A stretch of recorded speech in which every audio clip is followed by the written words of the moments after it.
We're going to start the warm-up number 2 in the Math Counts Handbook for the 2013-14 school year. This problem asks, what is the greatest number in either of sets B or C that is also in set A? And basically look at the number. The key word here that you're looking at is the word either. Okay, too many people read that and they just say the greatest common both, but it's not. It's either set. And of course the one in either set, the greatest number that's in B or C that is also in set A is number 11. Here and here. It doesn't have to be in both sets. For problem number 12, we're looking at a temperature that has decreased steadily for the past 12 hours at a constant rate of 3 degrees Fahrenheit per hour. They only want to know the temperature 8 hours ago. Starting at 0 degrees, and since it's decreased to this point, it's obviously, if we look backwards, it will have been increasing. So 3 degrees per hour for 8 hours. 3 degrees per hour times 8 hours over 1. If that helps you, we can cancel out our hours. We're going to end up with degrees. That gives us 24 degrees. Then we add the 24 degrees to the 0 degrees. We could have started at 15 and done it the same way. And of course that makes us at 24 degrees.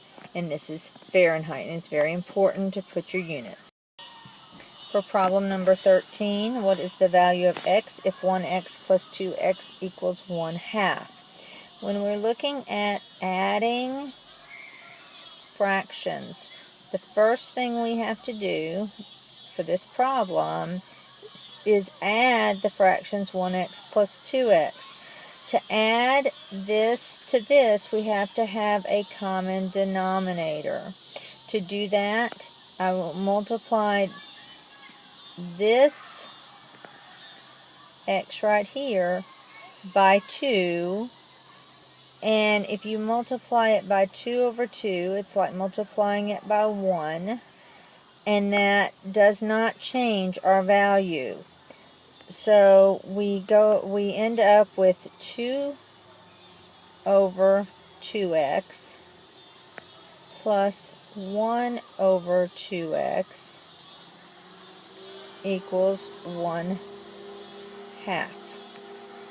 Now we can add our fractions, and we end up with 3 over 2x equals 1/2.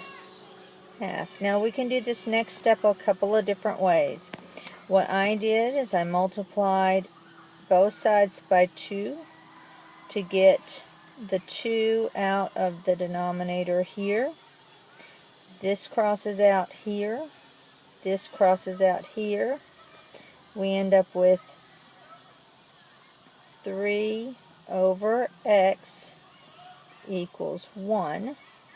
Then we can simply get the x out of the bottom by multiplying both sides by x and crossing these out here.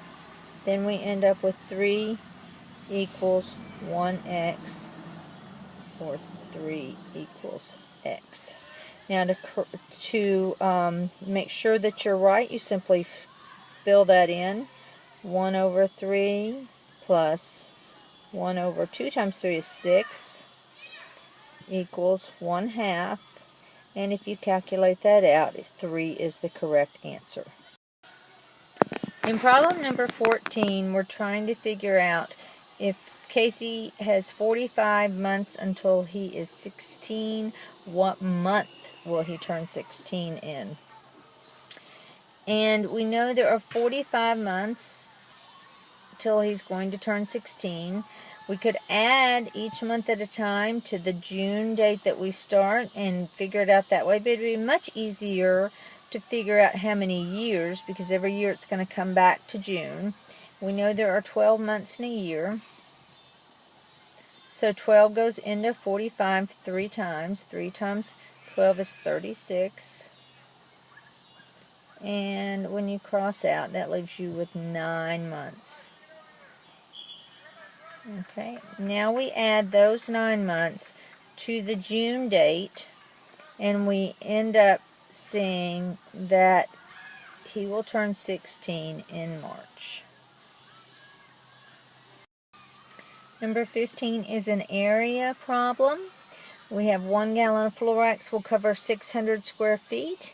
We want to know if we have 3 rooms measuring 20 by 15, how many buckets of wax will it take? So you have a room, and to get area, it's length times width. 20 by 15, that's our length times our width.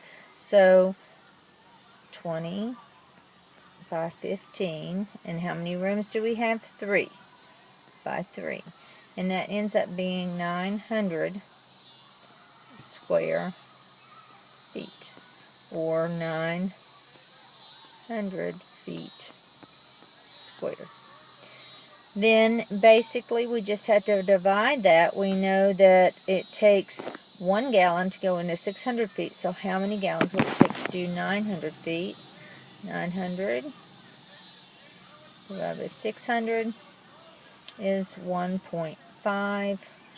So it would take 1.5 gallons. The problem is you can buy it in only 1 gallon buckets. So your answer, how much should you buy, is 2.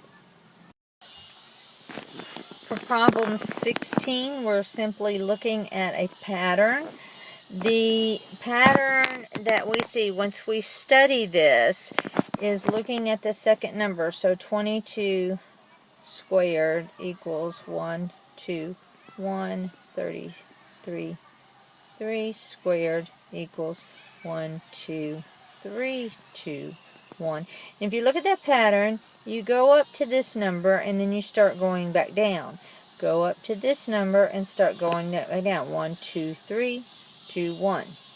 And if this second number is in the second spot over here, and the third number is in the third spot, it tells you what spot we will have, how many digits we'll have over here. So if we look at the next logical one, 5, 5, 5, 5, 5, that would equal, would equal 1, 2, 3, 4, 5, 2, 4, 3, 2, 1, times, and so forth and so forth. So for the problem we're looking at, where we have 1, 2, 3, 4, 5, 6, 5, 4, 3, 2, 1 times all this, then we're going to say, gee, we go up to 6 and it's in the 6th position. So n equals 6, 6, 6, 6, 6, 6. And notice that it does ask you the value of n, not, you don't have to put the squared on there. It's the value of n. For problem 17, we're looking at imports and exports and how much they decreased and increased during the course of a year. So if we look at imports, if it started at 100% and it increased to 120%, that's where we are now. Then we look at exports. Again, knowing we start at 100%, but this one decreased to 90%. Then that is our ratio, 120 to 90. Now they want it left in a fraction form, but they want it reduced. So let's reduce that, and we know that there's a common factors there, and we ended up with 4 over 3. where 30 goes into 93 times, and 30 goes into 124 times. So your answer is 4/3. Number 18 is a word problem that you just have to read carefully. He wants to get up to $150. He starts in January by saving $5. Then in February, he doubles the 5 to make 10, but then you add it to the 5, and you have a total of $15. In March, he doubles the 10 to make 20, added to the 15, let's erase that, is 35. April, he doubles the 20 to make 40, added to the 35 is 75. May, he doubles the 40 to make 80, and add that to the 75 is 155. So he only needed $150 to get his cell phone. So he did that in May. For problem 19, we are looking at two triangles, and we know these triangles have a similar ratio, or the ratio is the same because this is a right triangle and this is a right triangle.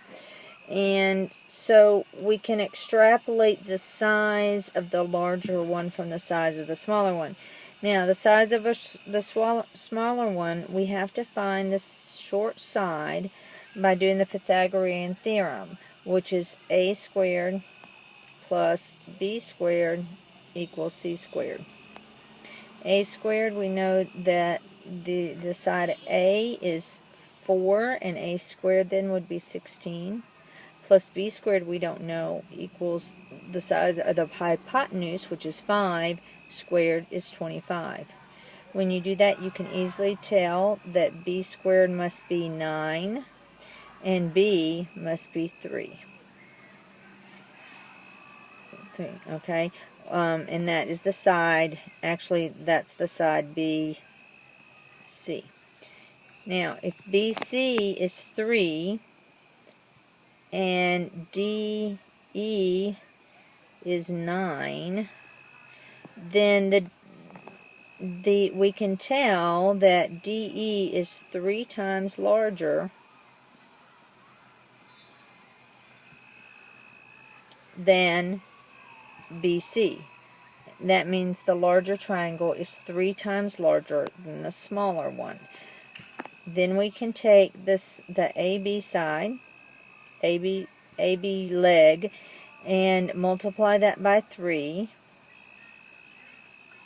equals AD. So 4 times 3 equals 12. The AC leg times 3 equals AE. And that is, that is 5 times 3 equals 15. So our perimeter is walking around it. We've got the sides 12, 15, and 9, and that adds up to be 36, and it's 36 centimeters. In problem 20, if we look at the number of people that were actually surveyed, there were 100 people surveyed. 100 people. Okay? What we're wanting to know is how many females would we expect to prefer the flume. If 6 out of every 100 females preferred the flume, then what we would do is divide the total number of people at the fair by 100. Of course, that equals 11, and multiply that. So there are 11 hundreds in there, and 6 out of every 100 prefer the flume, so multiply that by 6, and that means 66 females prefer the flume.